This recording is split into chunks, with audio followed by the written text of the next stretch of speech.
Lines of hostile code poured into our network like floodwater through broken levees. I sat rigid at my console, typing with every ounce of speed I had, patching breaches faster than I could breathe. Treasury nodes were flashing red, firewall alerts screaming across 5 continents. My headset buzzed with frantic voices from Singapore, Frankfurt, New York. I was holding the line alone. Then, through the chaos, Damian Aldridge's voice thundered across the war room. "Enough! You're done here. Pack up your things." For a moment, I thought I'd misheard him. I was fighting to keep $6.2 billion from evaporating in real time. And the CEO was firing me. Not privately, not in a quiet office, but in front of executives, engineers, and his smug nephew waiting in the wings. I am Marin Crosswell, Chief Security Architect of Strathmore Global. For 15 years, I built the invisible fortress that kept this empire safe. I had drafted the protocols, negotiated the insurance clauses, and trained staff who now stared at me with wide, uncertain eyes. Nights bled into mornings at my desk. My personal life shrank to scraps. I gave everything to ensure Strathmore never fell to exactly the kind of siege we faced that morning. And yet, here I was, discarded with a single command. Damian Aldridge never wrote a line of code in his life. He rose on charisma and politics, his speeches heavy with buzzwords, his hands heavy with deals struck in smoke-filled rooms. He prized appearances over substance, bold optics over real resilience. To him, I was an artifact of the past. To me, he was a hollow figurehead gambling with the company's survival. "Cut her access!" he barked again, eyes burning with disdain. "She's obsolete! Get her out!" The sting wasn't just in the dismissal, it was in the humiliation, in front of my team. I was branded outdated, irrelevant, unworthy. My screen went black. My credentials dissolved with a keystroke. Gasps filled the room. Shock coursed through me, but no sound left my lips. I didn't plead. I didn't scream. I rose, collected my bag, and walked toward the exit. My silence weighed heavier than any protest. When my badge flashed red at the door, the room knew exactly what Damian had done. The red light blinked when I swiped my badge at the elevator. Access denied. The metal doors that had opened for me every day for 15 years now refused to recognize my existence. I tried again, as if the system might change its mind. But the same sharp beep confirmed the truth. I had been erased. I stood there for a moment, holding the useless piece of plastic in my hand. Only 30 minutes earlier, I was the architect defending a global fortress worth billions. Now I was nothing more than a dismissed employee being watched by security guards who pretended not to know me. Betrayal never lands all at once. It seeps in, second by second. Like poison in the blood, I walked toward the lobby, heels clicking against the marble floor. My reflection fractured in the polished tiles. People stepped aside, whispering. They had seen Damian humiliate me, strip me of my role in the middle of a war. To them, I was now a cautionary tale. Loyalty means nothing, competence even less, when arrogance holds the microphone. As I passed the row of glass offices, memories pressed against me like ghosts. The first year, when I worked 18-hour days building the prototype firewall. The nights I fell asleep on my keyboard, waking to find cold coffee beside lines of unfinished code. The birthdays I missed, the anniversaries cut short, the apologies I whispered to my family when Strathmore always came first. Every sacrifice I made felt like a coin I had tossed into the well of trust, believing it would one day be honored. But Damian had shattered the well in an instant. 15 years, traded for spectacle. I reached the ground floor. The lobby was buzzing, executives rushing, phones ringing off the hook. Everyone knew the company was under siege, yet eyes still darted toward me. Some curious, others pitying. None spoke, none except one. A young analyst, barely out of college, broke away from the crowd. He kept his voice low, as if afraid Damien might hear through the walls. "We trust you, not him," he whispered. His eyes held both fear and defiance. It was a brief moment, a flicker of solidarity in a building drowning in obedience. But it was enough to pierce the fog of humiliation wrapping around me. I wanted to thank him, but words tangled in my throat. Instead, I gave the smallest nod, and he slipped back into the swarm as if nothing had happened. I stepped out into the sharp daylight, the glass tower of Strathmore looming behind me like a monument built on my labor, now casting me aside as if I had never existed. I gripped my bag tighter, the weight of years heavy on my shoulder. The betrayal burned, but the humiliation cut deeper. Not because I had been fired. People lose jobs every day. But because of how it was done. Publicly, cruelly. At the very moment my hands were defending the company from collapse. As I walked down the block, I thought of my family. I thought of the dinners missed, the school recitals absent from, the calls ignored because I was always one line of code away from solving a crisis. Strathmore had consumed me, and in return, it devoured me whole. But in the silence between my footsteps, one thought stayed, that young voice saying, "We trust you, not him." It was a seed, fragile but alive, and as humiliation pressed against my chest, I realized betrayal can crush loyalty, but it cannot erase truth. Someone still saw me. The war room that had once pulsed with controlled urgency now dissolved into chaos. Screens blared red alerts, sirens howled, and the chatter of keyboards turned into the desperate clatter of panic. Without me at the console, the breach spread like wildfire. The hackers, sensing the absence of resistance, moved faster, drilling through layers of security I had built years ago. "Node 12 is gone!" someone shouted. "They've bypassed the Frankfurt hub!" another cried. Executives who once strutted in with confidence now hovered near the walls, pale and frozen, as if clinging to the idea that someone else would fix it. But there was no one else. I had been the safeguard, the last defense, and Damien had just thrown it away. He stood at the center of the storm, his voice rising above the chaos, barking orders that made no sense. "Lock them out! Shut the system down completely!" His nephew, standing beside him with a laptop he barely understood, repeated commands to the IT staff like an actor reading lines from a script. None of it worked. Every attempt to push the intruders back was met with new penetrations, deeper and sharper. Panic fed on itself. Executives clutched phones, calling regulators, calling insurers, calling anyone who might grant relief. But the breach didn't care about bureaucracy. It advanced with mathematical precision, tearing through accounts, contracts, digital treasuries worth billions. And then, almost too perfectly, the outer firewall collapsed. The team gasped as alerts blinked, primary barrier compromised.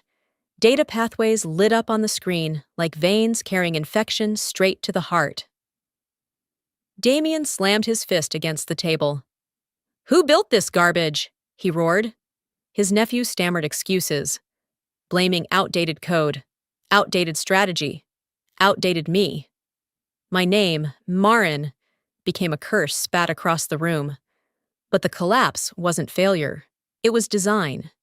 Years earlier, I had coded a safeguard known only to me and a select 2 engineers who trusted me like family. The outer firewall was never meant to hold indefinitely. It was a decoy, a facade designed to crumble under pressure. When it fell, it triggered the activation of the deep lock system, a buried protocol that wrapped the core servers in an impenetrable shell. There was a catch. The lock only opened with one thing: my digital signature. The system flashed a demand across every console in the war room. Authorization required. Crosswell. M. The IT staff stared at the prompt as if it were written in another language. Damien leaned over, face reddening, demanding they override it. "Bypass it! Break it!" "It's impossible," one engineer whispered. The lock isn't just encryption, it's biometric. Without her, we're locked out too. Helplessness spread like contagion. The executives who had stood silent during my humiliation now realized what had happened. They had applauded Damien's cruelty, or at least tolerated it. And now they were trapped inside a fortress that no longer recognized them as allies. Damien refused to accept it. "Call the insurance firm, activate the clause," he demanded. Phones rang, but the answer was the same. Policy requires the signature of Chief Security Architect of Record. That role had been terminated less than an hour ago. Inside the room, tension knotted into despair. The hackers hammered at the outer layers, but now they found nothing to exploit. The deep lock had sealed everything behind the signature they could never forge. The system wasn't breached, it was frozen. Assets untouchable, but also unreachable. Billions of dollars sat in digital vaults, locked in darkness, while the men who had orchestrated my downfall clawed at glass they couldn't break. And in that war room, the helplessness grew unbearable. Every eye turned toward Damien, not with respect, not with obedience, but with the dawning realization that his arrogance had doomed them all. The war room had gone strangely quiet. The alarms still screamed across the screens. The breach alerts still flashed crimson. But the noise inside the humans had dulled to a stunned silence. Every attempt to wrest control from the deep lock had failed. Damien's face, flushed with rage minutes ago, now tightened with something different: fear. He straightened his jacket, as if appearance could anchor authority, and snapped toward the CFO. "Call the insurance provider," he ordered. "That's what we're paying for." Phones clicked. Calls were placed. Executives leaned in, desperate for a lifeline, on speaker. The insurance liaison's voice came through, calm but cold, like a surgeon delivering a terminal diagnosis. "Mr. Aldridge, we've received your notice of cyber event. Unfortunately, we cannot activate coverage at this time. The policy stipulates authorization from your Chief Security Architect of Record. Without that signature, the claim cannot proceed." The words struck heavier than any alarm. Executives exchanged nervous glances. The CFO stammered. "But she's gone. We terminated her this morning." "Then the policy is void," the voice replied flatly. "Clause 14B. Single point authorization. No exceptions." Damien's nephew slammed his laptop shut, as if the sound could drown out the truth. "That's insane!" he barked. "There must be another way." But there wasn't. Every insurer, every contract I had ever fought to negotiate, had one common thread: security depends on trust, and trust depends on accountability. That's why my digital signature, the same one Damien had just deleted, was the trigger. Without it, the safety net was gone. The cold realization seeped into the room. It wasn't just that the breach continued. It was that the billions they had thought were insured were now dangling unprotected in the storm. The fortress hadn't just been breached. It had been stripped of its parachute. One executive whispered, "Didn't we used to have dual signatories? Back when Robert Chang was deputy?" Heads turned. That memory cut deeper than any attack. Yes, once upon a time, Strathmore's insurance could be activated by two people, myself or the deputy architect. It was redundancy, the industry standard. But last year, Damien had strutted into a quarterly meeting, bragging about how he had streamlined costs and eliminated redundant signatories. I remembered it clearly. He had laughed about saving a few $100,000 in premiums. "Why pay for two signatures?" he boasted. "When one is enough? Besides, Marin will always be here." Now the irony hung in the air like a guillotine. The very decision he had trumpeted as efficiency was the knife severing their last hope. The CFO, pale as paper, lowered his phone. "They won't move," he said softly.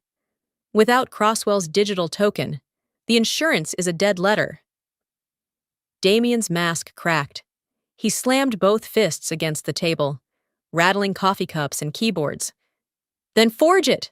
Find a way to replicate her key! The lead IT engineer shook his head. Impossible. The token is biometric, bound to her credentials and retinal scan, even if she were willing to help. Only she can activate it. And she isn't here, another muttered. Silence followed. It wasn't the silence of strategy or patience. It was the silence of realization, the weight of inevitability settling on their shoulders. Billions once thought safe had vanished from protection. Exposed to the chaos outside, the system still held under the deep lock.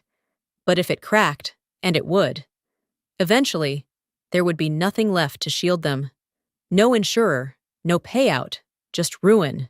Damien turned in a slow circle, eyes darting at the people who had once applauded his bravado. Now those same eyes burned with quiet blame. He wanted someone else to carry the weight, someone else to explain why his empire was collapsing, but there was no one left to point to, except himself. Cold realization spread across the room. Strathmore was not under attack by hackers. It was being gutted from the inside by its own arrogance, and the hand on the knife was Damien Aldridge's.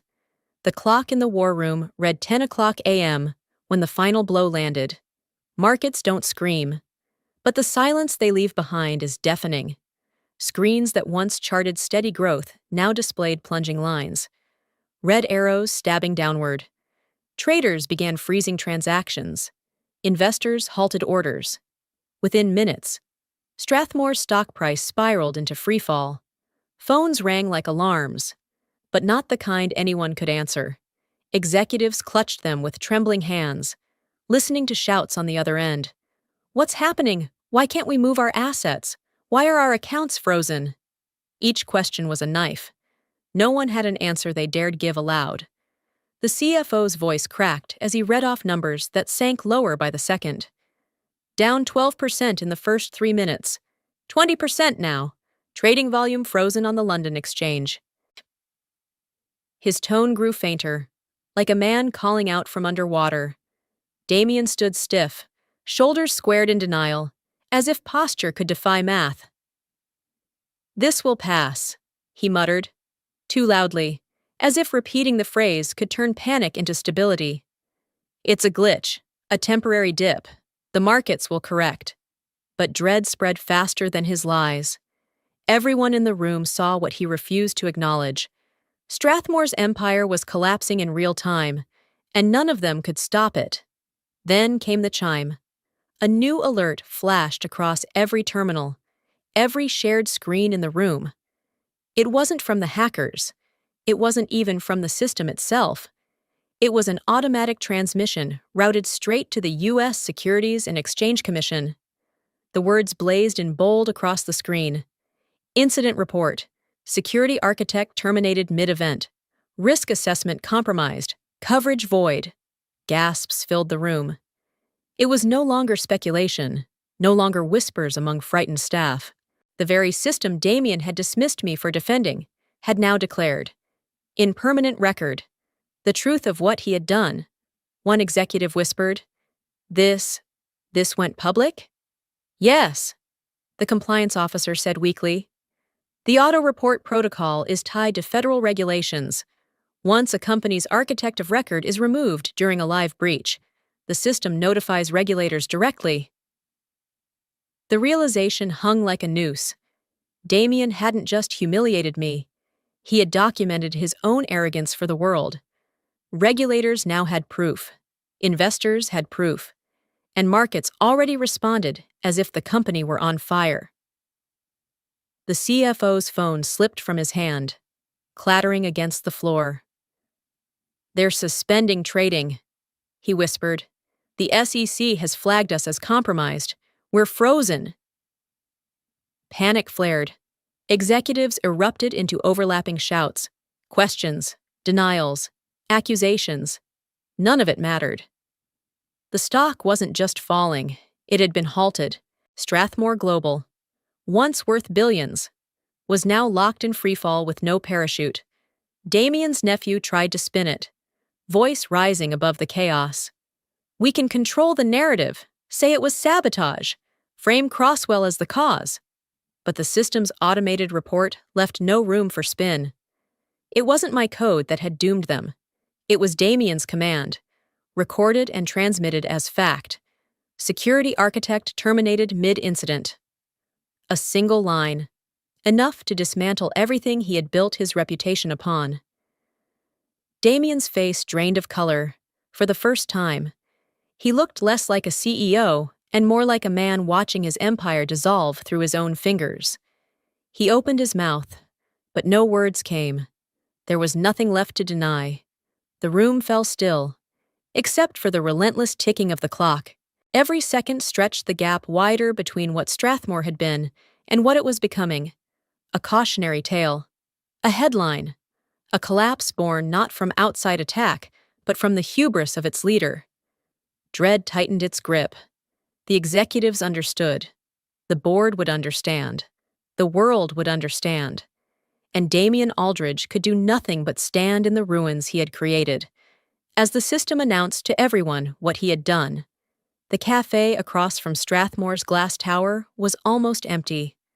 Save for the low hum of an espresso machine and the occasional clink of ceramic cups. I slid into a corner booth, my laptop still sealed shut in my bag, for the first time in hours. My hands were still, though they trembled slightly when I reached for the mug in front of me. The coffee was hot, bitter, strong, but my grip faltered. A reminder that my body was still shaking with adrenaline I had nowhere to spend. On the mounted television above the counter, the news ticker screamed what my heart already knew. Strathmore stock suspended. Billions wiped out. Emergency board meeting underway. A shaky camera feed showed the crowd gathering outside the tower. Reporters. Analysts. Bystanders craning their necks to witness history written in real time. I watched from across the street like an exile staring at her former home. Just hours ago, I had been inside, fighting tooth and nail to keep the fortress standing. Now I was a stranger with no badge, no title, no anchor. The tower glittered in the morning sun, but to me it looked hollow, like a glass tomb sealed around arrogance and betrayal. My phone buzzed constantly with messages from former colleagues. "Are you okay?" one wrote. Another, "They're blaming you on the floor." I didn't answer. Each vibration was another tug-of-war between rage and restraint. I wanted to scream back that they had seen me humiliated, stripped of dignity in front of them, and said nothing. They let Damien erase me while I was saving them. Now they wanted reassurance. I sipped the coffee, letting the bitterness steady me. The loneliness pressed heavy against my chest. For 15 years. Strathmore had been my second home. Nights spent hunched over servers. Mornings chasing contracts across time zones. Holidays on conference calls instead of with family. I had given the company my time, my health, my faith, and in the end, I left through the lobby like a criminal, while the people I trusted turned away. Quiet rage simmered inside me, controlled but sharp. Not the kind that bursts into shouts, but the kind that freezes, that calcifies into memory.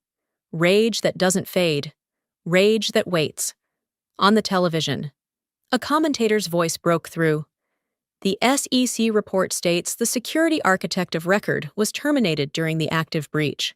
That clause alone is catastrophic. This is unprecedented in corporate history. I lowered my gaze to the coffee's surface, watching the ripples steady. Their empire was falling not because of the hackers, not because of me, but because Damien's vanity had triggered the very safeguards I created. The irony would have been poetic, if it hadn't been carved out of my own humiliation. Another buzz. This one was different. A new message. From an unknown number, just 5 words. "You planned this, didn't you?" I stared at the screen, my pulse spiking. The words burned brighter than any headline.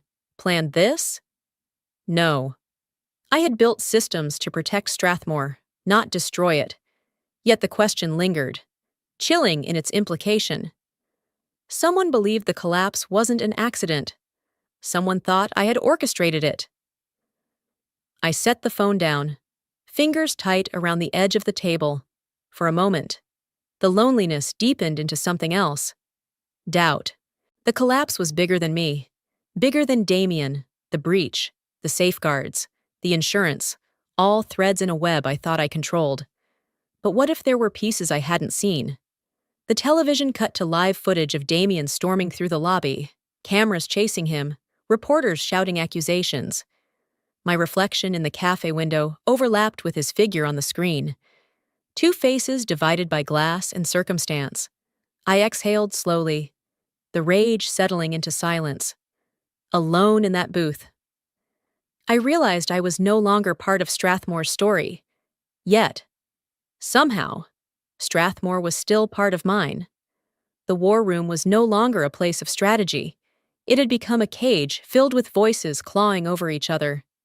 Damien Aldridge stood at the center, red-faced and trembling, barking orders like a general whose army had already deserted him. "Find the sabotage!" he roared, slamming his palm against the table so hard the pens scattered. "She planted something in the code. I want it uncovered now!" His nephew echoed him, voice shrill with panic. "Check every line. Crosswell had access to everything. She's been waiting for this moment to stab us in the back." The IT staff hunched over their screens, sweat running down their temples as lines of code flashed across monitors. But there was nothing hidden. No poison script waiting to be found. It was the same architecture they had worked with for years, the one I had built to protect them. Damien turned next on the lawyers. "You're supposed to defend me, draft a statement. Tell the regulators this was deliberate sabotage, a betrayal. Put her name in bold letters." One of the attorneys tried to keep his voice steady. "Sir, we can't fabricate evidence. The automated SEC report already shows the termination order came from your office. They'll ask why a security architect was dismissed mid-incident." Damien's fist slammed again. "Spin it! Say she quit! Say she was unstable. I don't care what story you use. Just bury me a scapegoat before the board arrives." Phones buzzed around the room. Insurance representatives refused claims. Regulators demanded explanations. Journalists hammered for statements. Each call added another layer of chaos. Voices rising, hands gesturing, papers scattered across the table like fallen leaves. No one could focus. Finally, the lead IT engineer, a man who had worked under me for a decade, spoke up. His voice was quiet, but it cut through the clamor like a blade. "We've finished combing the system," he said. "There's no sabotage." Damien spun toward him. "What do you mean, no sabotage?" "Of course there is. Look at the meltdown happening around us. Do you think that's coincidence?" The engineer shook his head. "The system isn't broken. It's functioning exactly as designed. The deep lock was programmed to activate if the architect of record was removed during an active breach. That's what happened. The order to terminate her credentials came from this office. The system responded accordingly." The words fell like a gavel, for a moment. No one breathed. Damien staggered back, as if the air had been knocked out of him. "No, you're lying. She must have left traps, hidden conditions, something."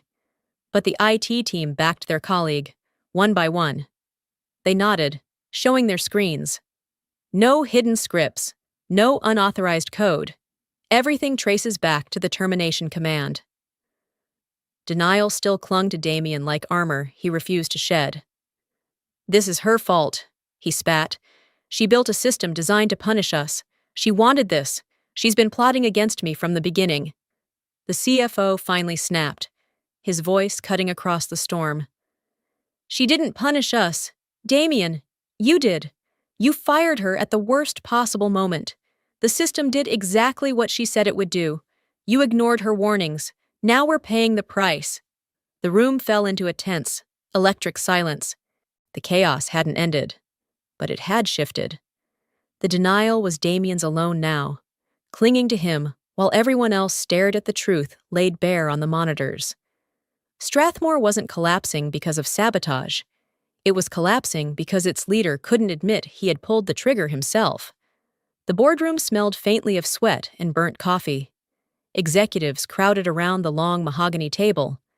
their ties loosened, their faces pale. Everyone had been summoned for the emergency call. The collapse outside was accelerating, but inside.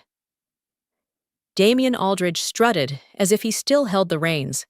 He stormed to the head of the table, gesturing toward the massive screen at the front. "Enough of this panic," he declared, his voice booming with manufactured confidence. "I've restored the system. Strathmore is back under control." Gasps rippled through the room. Heads lifted. Some dared to exchange glances of relief, fragile smiles flickering like candles in the dark. The screen came alive with a dashboard that pulsed with green indicators. Servers online. Transaction flows steady. Treasury nodes stable. For a moment, the nightmare seemed to recede. "There," Damien said, spreading his arms wide. "You see? The so-called irreversible collapse was nothing more than fear-mongering. I told you, we are resilient. The market will rebound. Regulators will calm. All we needed was decisive leadership." He looked around with a predator's grin, daring anyone to contradict him. His nephew leaned forward, feeding the illusion. "This proves Crosswell's sabotage narrative was a lie. The system is fine without her." The room shifted. The CFO straightened in his chair. A board member exhaled loudly, muttering, "Thank God." For the first time in hours, people allowed themselves to believe they might survive this storm. But beneath the surface, dread clung to those who knew better. The IT engineers sat stiff at the side of the room, their eyes darting toward the screen. None of them spoke. Not yet. Minutes crawled by. Damien basked in his own theater, reassuring the board with the ease of a man selling a story he almost believed. This company will emerge stronger. Investors will see that Strathmore does not falter under pressure. Then it happened. A faint flicker crossed the dashboard, so quick it might have been dismissed as a glitch. But the green indicators began to waver. One by one, transaction flows froze. Server icons dimmed. The treasury nodes blinked uncertainly. And then, with a final hiccup, the entire screen went black. A single error message appeared in stark white letters. "Data cache expired. No live connection found." Silence swallowed the room. The illusion shattered. One engineer finally spoke, his voice cutting through the dread. "That dashboard wasn't real time. It was cached data from before the deep lock sealed. The system was never restored. Those indicators were ghosts." The CFO's chair scraped against the floor as he shot to his feet. "You mean, the accounts are still locked?" "Yes," the engineer confirmed. His voice was steady, but his eyes betrayed the weight of it. "Every account, every treasury node, every contract, completely sealed. Without Crosswell's authorization, nothing can be moved. The company is paralyzed." The board erupted in outrage. Voices collided, overlapping, accusations, curses, frantic demands for answers. "You lied to us! Damien!" one shouted. Another pounded the table. "You humiliated her, and now you've humiliated us." Damien's mask cracked, but only for an instant. He raised his hands, shouting over the storm. "This is temporary, just another obstacle, I told you. We will find a way in." But the words rang hollow. The false hope he had offered minutes earlier now curdled into betrayal. The board had tasted relief, only to have it ripped away. The collapse no longer felt distant. It was here, in the room with them. Undeniable. The CFO's voice trembled with fury. "You paraded cached data as salvation. You lied in the middle of catastrophe. Do you understand what that means for our credibility? For our survival?" No one waited for Damien's answer. Phones lit up again, this time with more desperate calls. Regulators demanding explanations. Investors screaming about frozen capital. Journalists circling like vultures. The reality pressed in. Strathmore wasn't merely wounded. It was comatose. Locked inside a vault whose key had walked out the door. Damien sank back into his chair.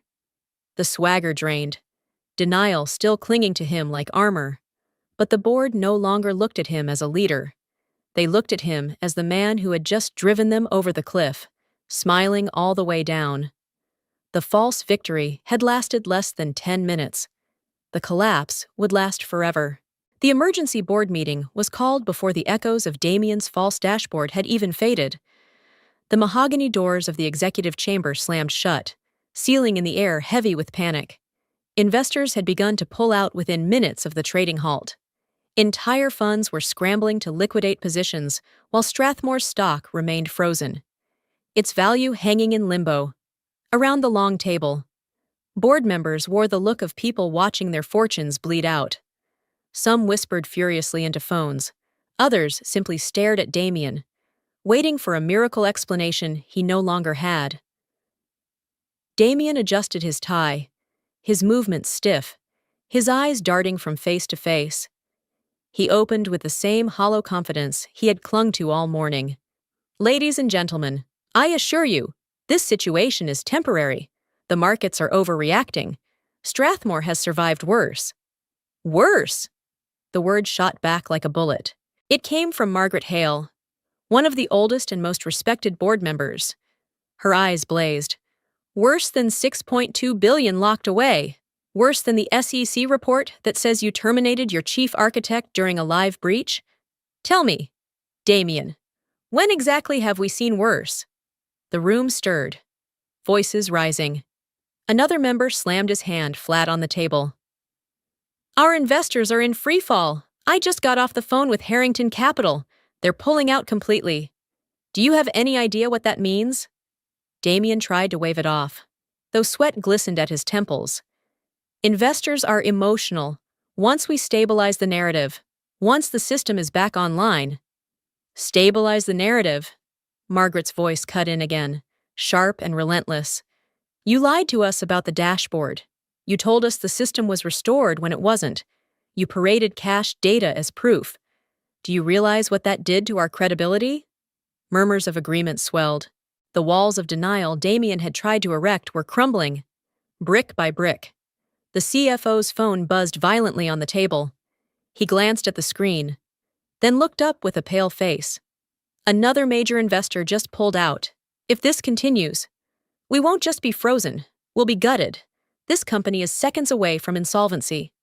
For the first time, genuine fear cracked Damien's expression. His voice rose, desperate now. "You think this is my fault?" "No. This was sabotage. Crosswell wanted this. She built a system designed to punish us." But then came the twist that silenced the room. Margaret slid a printed sheet across the table. Her hands did not shake, though her voice carried the weight of revelation. 3 weeks ago, Myron Crosswell sent this email to the board liaison office. I've just had it pulled from archives. It is marked urgent. You never forwarded it. Damien. The paper sat in the center like a loaded gun. Board members leaned forward to read. The words were clear, damning. If the chief architect of record is terminated during an active incident, the deep lock protocol will seal treasury systems. No access, no insurance activation, no recovery without architect authorization. Recommend dual signatory redundancy to avoid catastrophic failure. Gasps spread around the table. Some members covered their mouths. Others cursed under their breath. The warning had been given, explicit, precise, undeniable. Margaret's eyes locked on Damien's. "She told us, she told you, and you ignored it." Damien's lips moved, but no sound emerged at first. Finally, he whispered, "I never saw it." The CFO spat the words. "You never read it because you didn't care.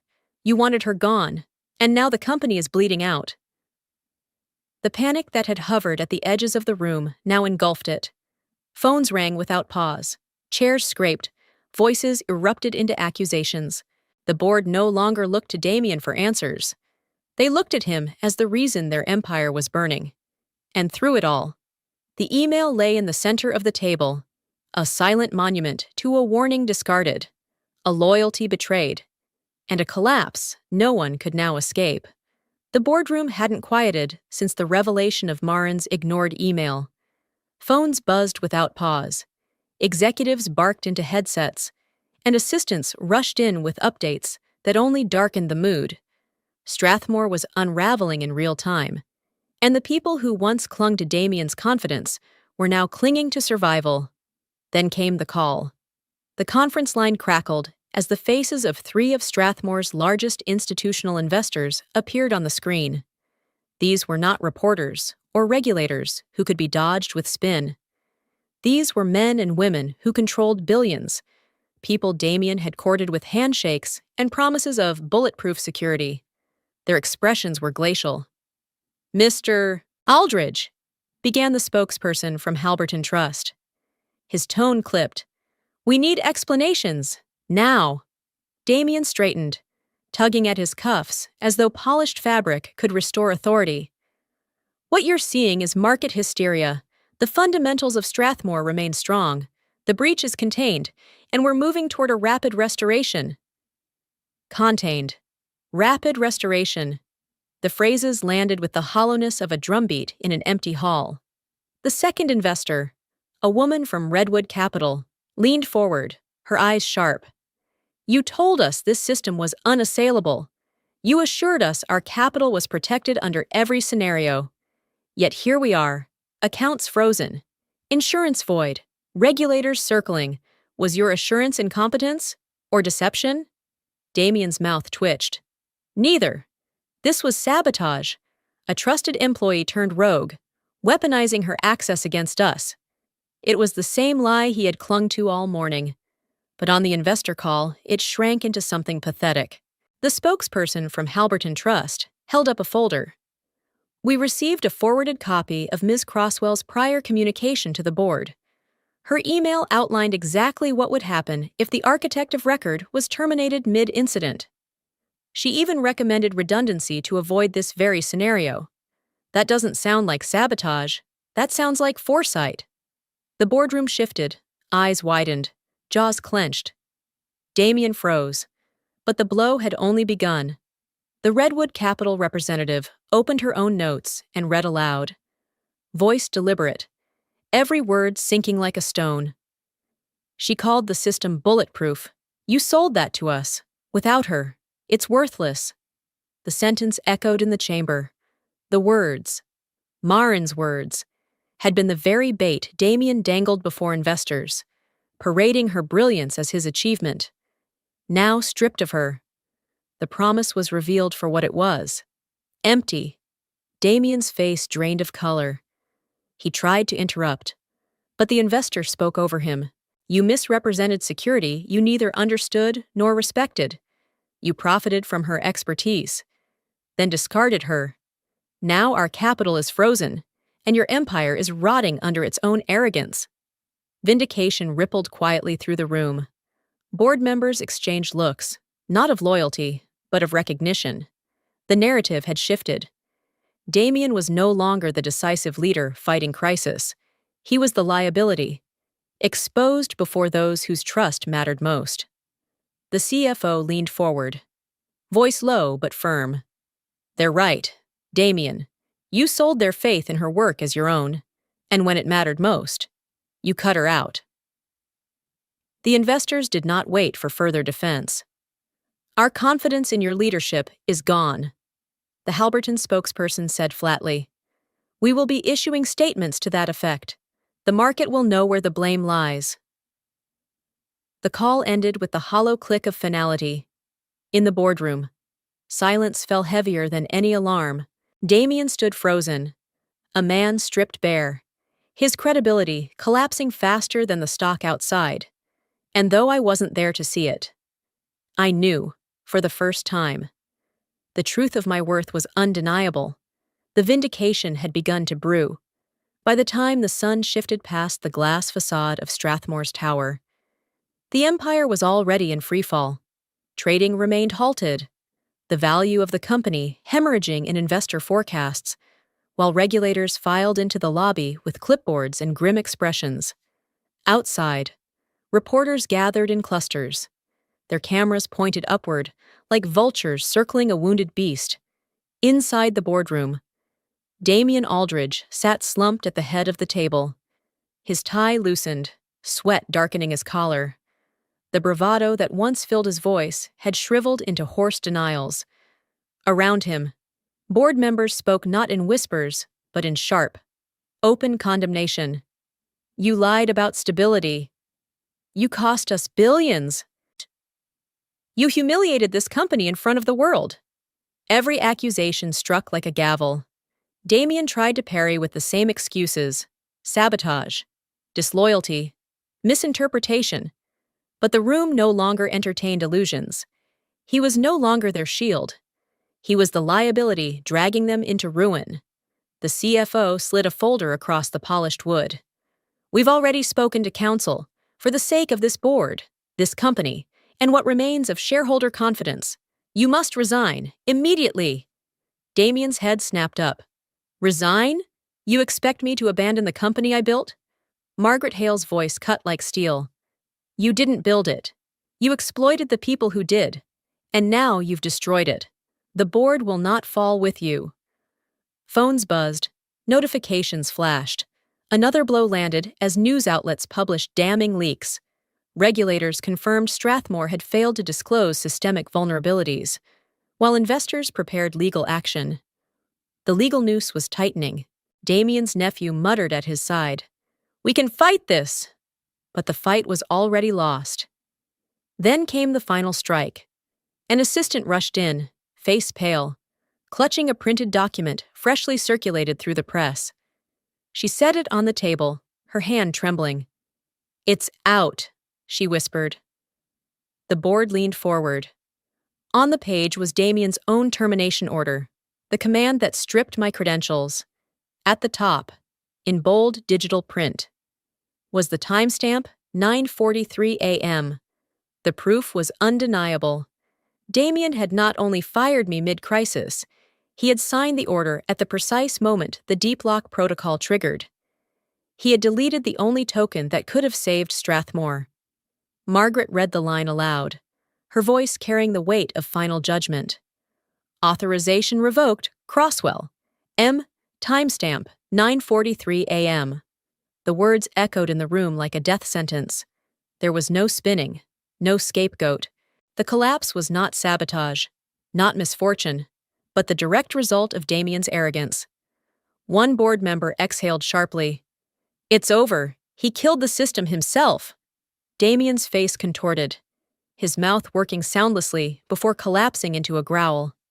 They'll believe me. They'll know she... No, Margaret interrupted coldly. The world has seen the document. They believe the timestamp. They believe the system's report. And none of it points to her. It points to you.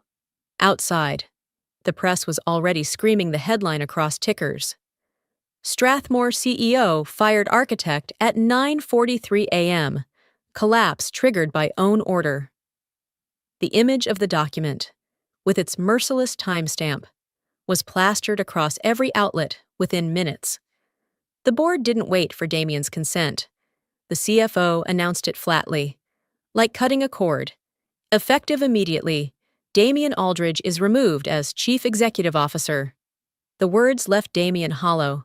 He sagged back into his chair, the power he had clung to draining away. Outside the window, cameras flashed like lightning as reporters closed in for his downfall.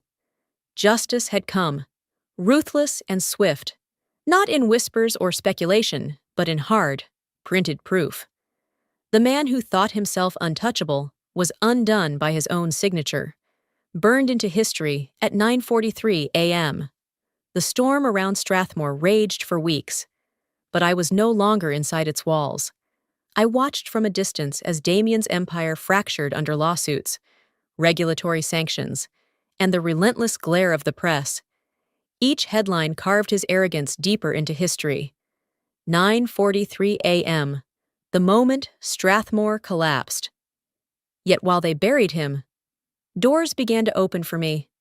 Calls came in from government agencies, from rival firms, from global alliances that had once treated me as invisible background. The tone was different now, measured, respectful, curious. They didn't want me as an employee to be used and discarded. They wanted me as an authority, a voice that could shape the future of cybersecurity at the highest level. One call, in particular, stood out. It wasn't just an offer of employment, it was an invitation to leadership.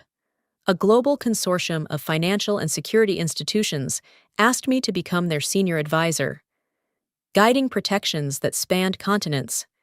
It was more than a promotion. It was a recognition that my work, my foresight, had value that could not be erased by arrogance. For a moment, I hesitated. 15 years at Strathmore had taught me the cost of loyalty to the wrong leader. I had poured myself dry for a company that repaid me with humiliation. Could I truly start again? Then I remembered the young analyst's whisper in the lobby. "We trust you, not him." Those words, fragile at the time, had become a compass. Trust had not been destroyed, it had only been misplaced. And now, at last, it was being restored.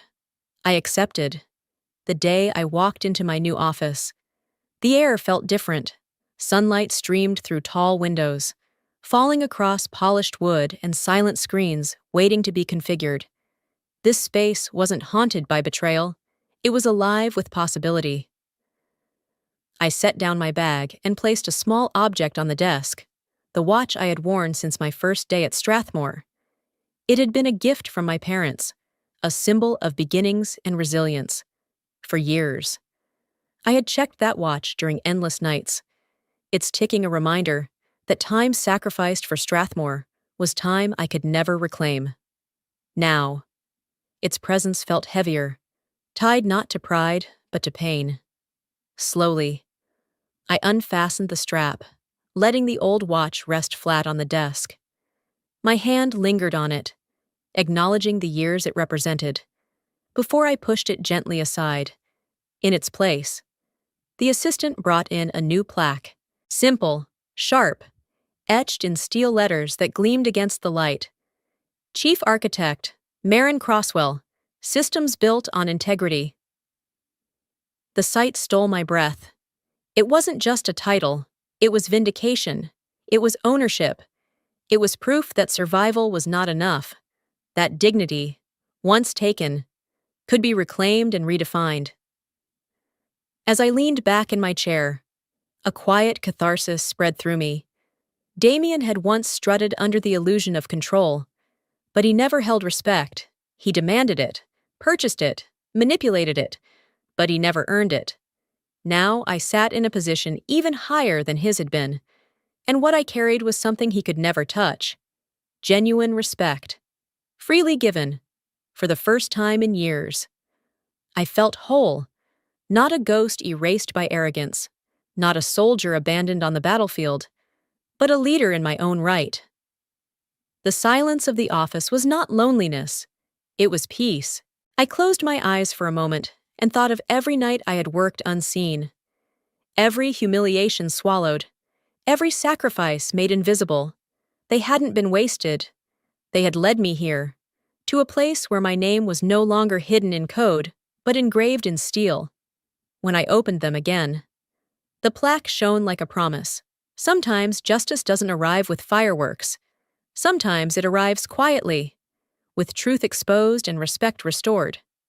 My story is proof. Dignity can be stolen, but it can also be reclaimed.